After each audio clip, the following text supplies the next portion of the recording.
Hi, Bob Kalechman here for Millennium, and today we're going to do a special edition for Memorial Day to commemorate the sacrifices that were made by the young men and women of the century in ensuring not only the United States Constitution for all of us, but the fairness and United States rights for the whole world. And I'd like to start out with the history of Memorial Day and more or less mention that to you in the sense that there is a history. Now, Memorial Day started roughly, people tell us it started roughly around 1867. This is about 2 years after the Civil War. As you know, the Civil War is over in April of 1865. General Lee capitulates to U.S. Grant, and of course the Union is victorious and the Union is saved. Now, Memorial Day normally was called Decoration Day and is a day of remembrance for those who have died in our nation's service. There are many stories as to its actual beginning, with over 24 cities and towns laying claim to being the birthplace of Memorial Day.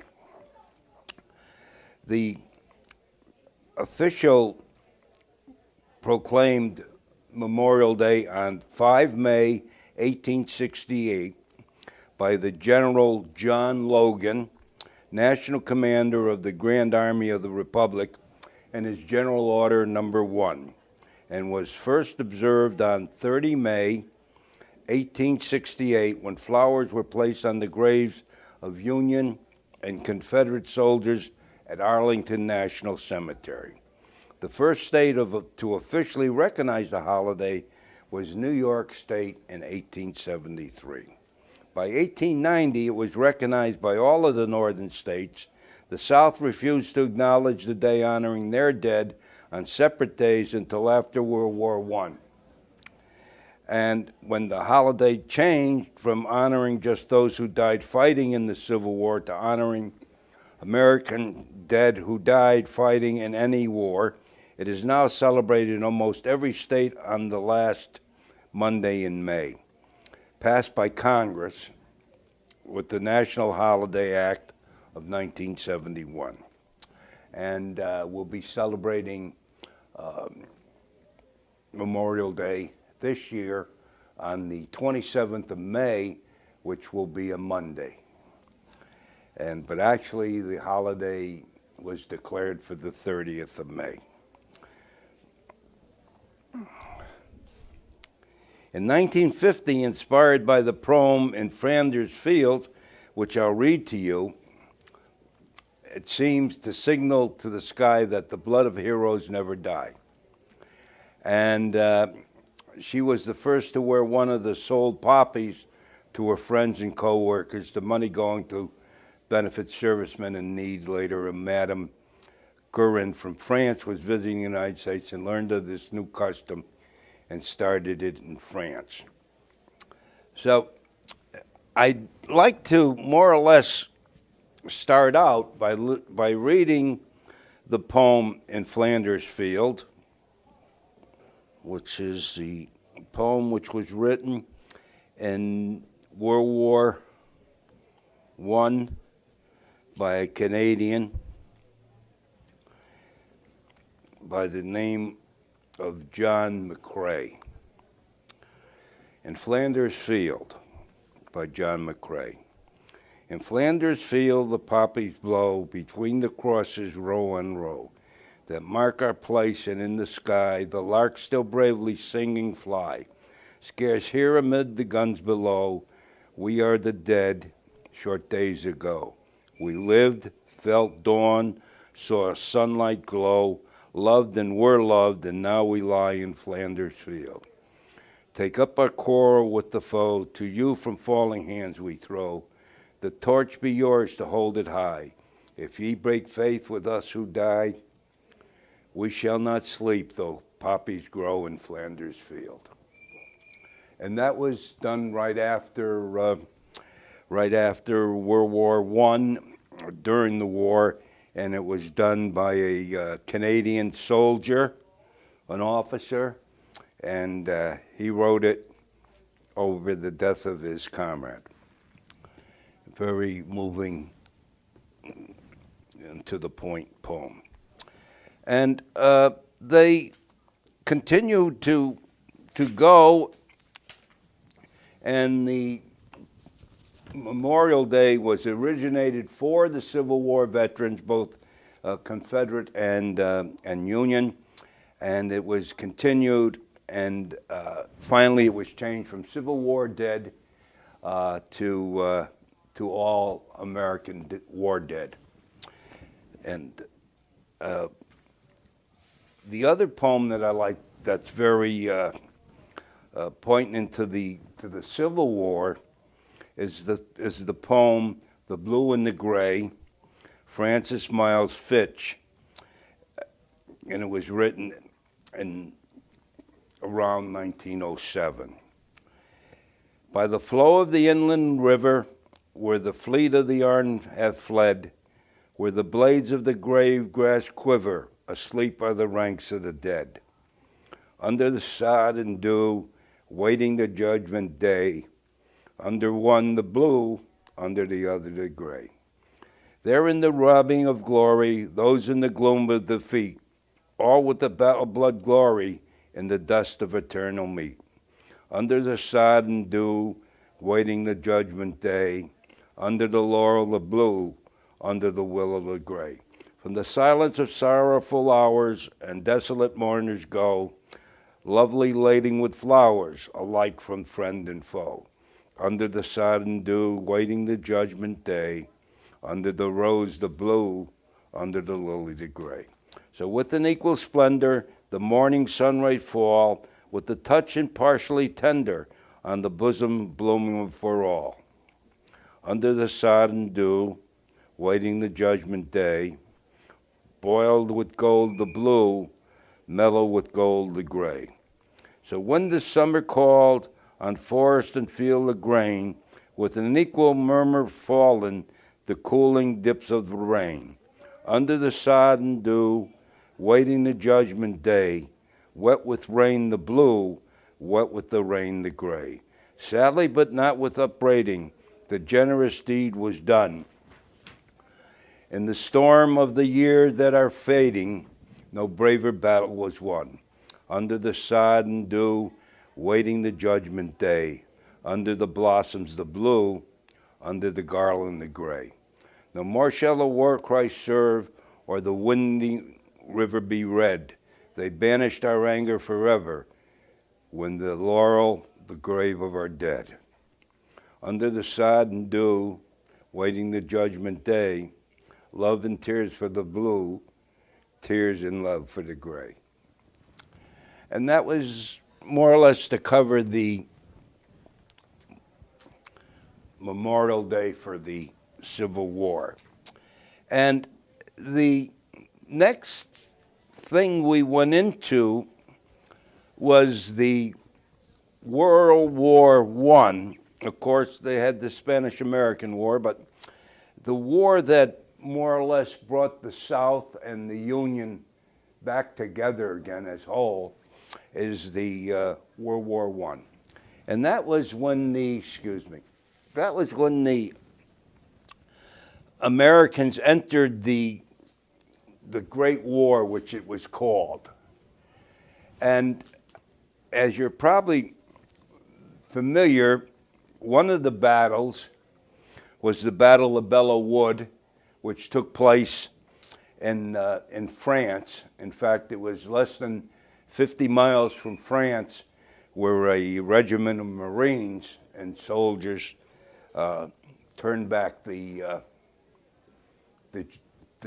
German army, which, if it wasn't for these Marines and soldiers, the Germans would have taken Paris, undoubtedly. And that's the battle called the Battle of Belleau Wood. And the battle occurred on from June 1 to 26 June 1918. And it was the spring offensive, the German spring offensive, near the Marne River in France. The battle was fought between the U.S. 2nd, under the command of Major General Omar Bundy, and the 3rd Division, and an assortment of German units, including elements from the 230th, the 10th, the 197th, the 87th, the 28th Division. The battle had become a deep part of the lore of the United States Marine Corps. That was like I mentioned, that the Marines prevented the Germans from taking Paris. And this battle was fierce. It was in June, which is hot in Europe. And oddly enough, in those times, the Marine Corps wore wool. They wore it all year long. And the tunic and the battle dress that they wore was their regular dress. And they went in with the regular equipment. But at that time, they wore green, and it was wool. That uniform was wool. So you can imagine with the temperature and being warm and in a wool uniform, the horrors and the hardship that the Marine Corps underwent. And the attack, the counterattack, was led by a master sergeant who was given the Medal of Honor, and his name was Master Sergeant Daniel Daly. And he was born in Long Island, New York, was a lifelong Marine, and today he's buried on Long Island, where he came from. And actually, at dawn, the Marine 1st Battalion, 5th Marines, and to this day, these Marines, the 5th Marine and the 6th Marine Regiment, the 5th and the 6th Regiment, they wear what is called an honor rope, and the rope is green, and they wear it, and it's only worn by 2 regiments, the 5th Marines, which are part of the 1st Marine Division, and the 6th Marines, which are part of the 2nd Marine Division.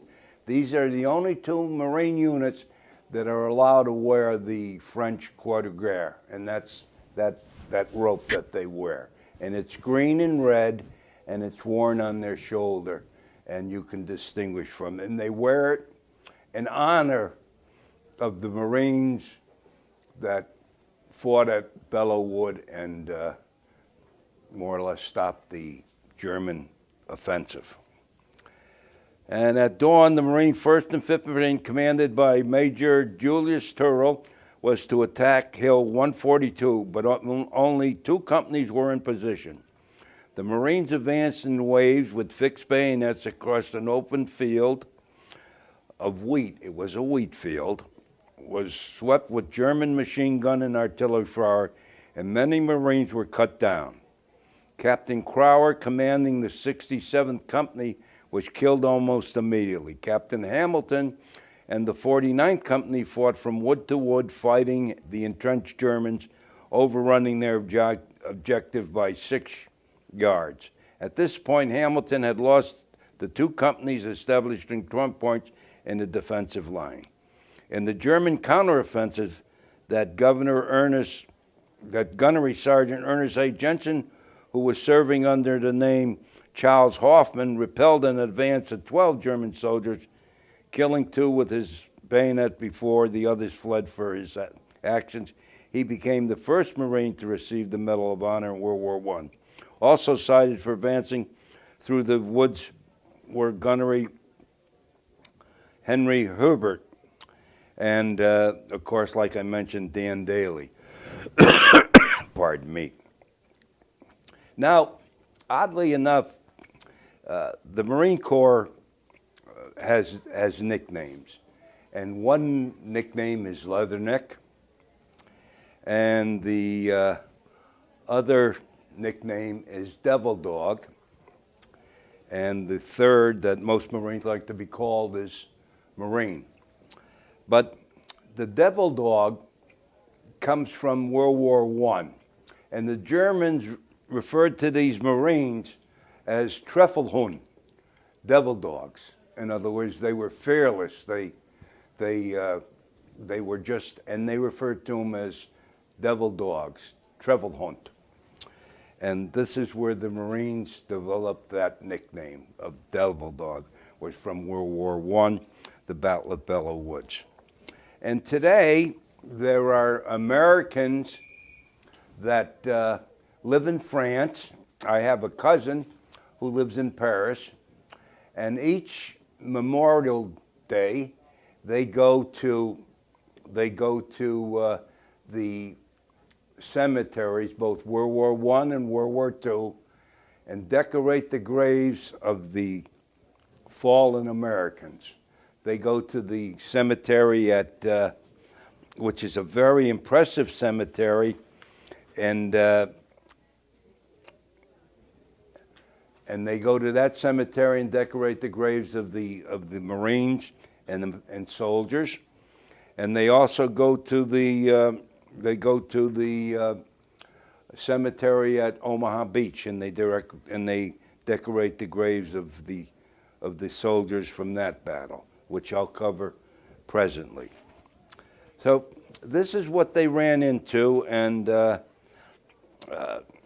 aftermath is, here's a picture of a poster, Treffelhund, U.S. Marines, and it's a bulldog chasing a dachshund. And that's that. And if you're ever in France during the June months and you would like to be impressed, I suggest that you visit the cemetery at Chateau Thierry in Belleau Wood, which is encompassed of the dead of World War I. And I must remind each and every one that this is a war that the Americans entered. We went to Europe, and without us in Europe, the outcome would have been much different. The American Marine and the American soldier won the war, the First World War, for the Allies, at that time being France, England, Italy, and the Belgians. We can't forget the Belgians. So that's covering the First World War.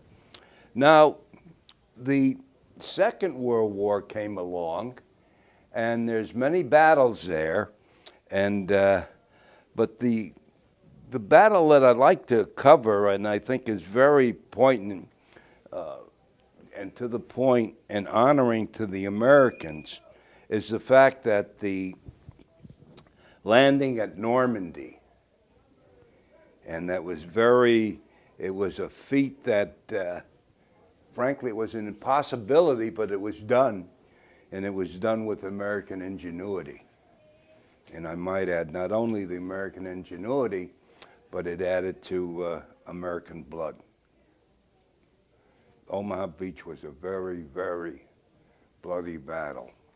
And it's one that people take for granted, and it was won by the bravery and steadfast of the American youth.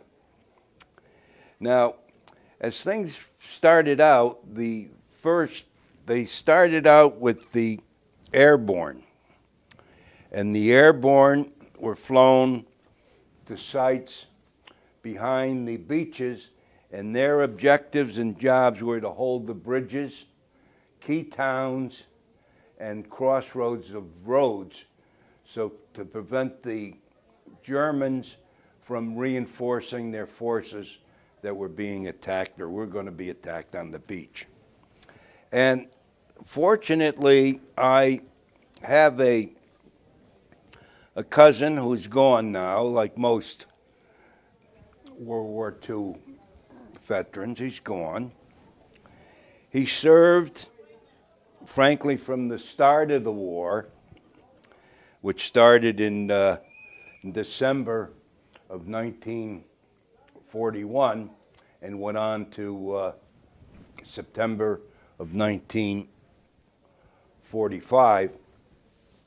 But he served, and he started out in North Africa, never came home, and went North Africa, Italy, participated in the Sicily landing, the Italian landings, and then he moved over to England and then took part in the invasion and then the various battles, the Rhine, when they had the big parachute jump at the Rhine, he participated in that.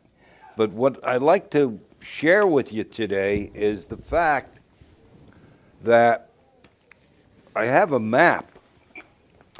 It's a navigator's map. He was a navigator on a C-47, and he met most of these fellas that jumped. He was the navigator that went through the plane and shared whatever they needed and gave them cigarettes and whatever. And oddly enough, after it was all over, the way they took a lot of these fellas back, the dead, they put them in C-47s and flew them back to England where they were buried. But they used the C-47 to take out the dead and to bring in more supplies after the jumps and everything had been made. So this is the map. And if you notice, you'll see that the beaches and everything are marked. And he has his notes as to flying time, minutes, whatever, and everything is set forth, and the various places that he dropped paratroopers to. And then he has I have the map of Brest. That was a big harbor, and there was a big battle there, and he took part in that. So this is what was done, the sacrifices that were being made, and here again, the cemetery at Omaha Beach is right above the beach, and it's pristine. And here every June, and next month we'll be going into the invasion, and every June there'll be ceremonies, and the graves will be decorated by the Americans, and tribute will be paid to the soldiers and sailors who are buried there. And in addition to that, it should be noted that there's 2 Connecticut women that are buried in Omaha Beach in the cemetery that gave their lives. And it should be noted that 2 American women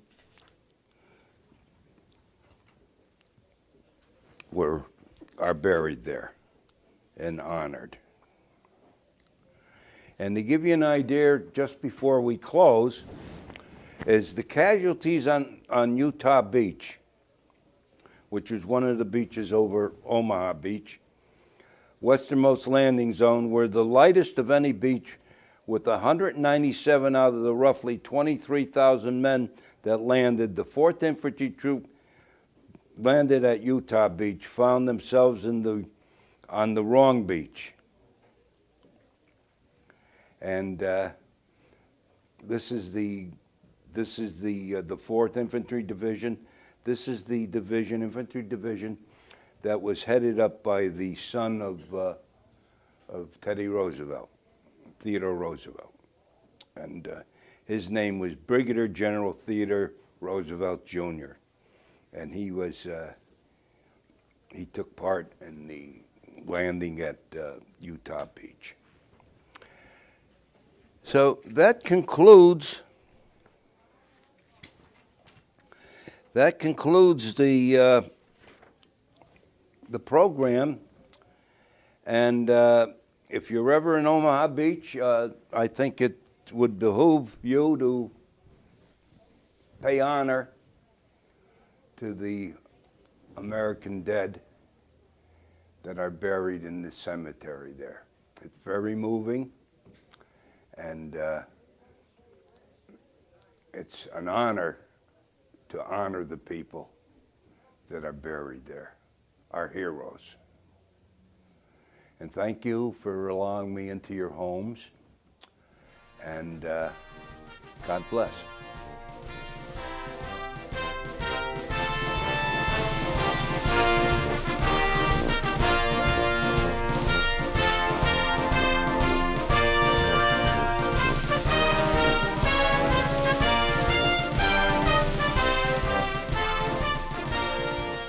Funding for Simsbury Community Television is provided in part by contributions from viewers like you. Thank you.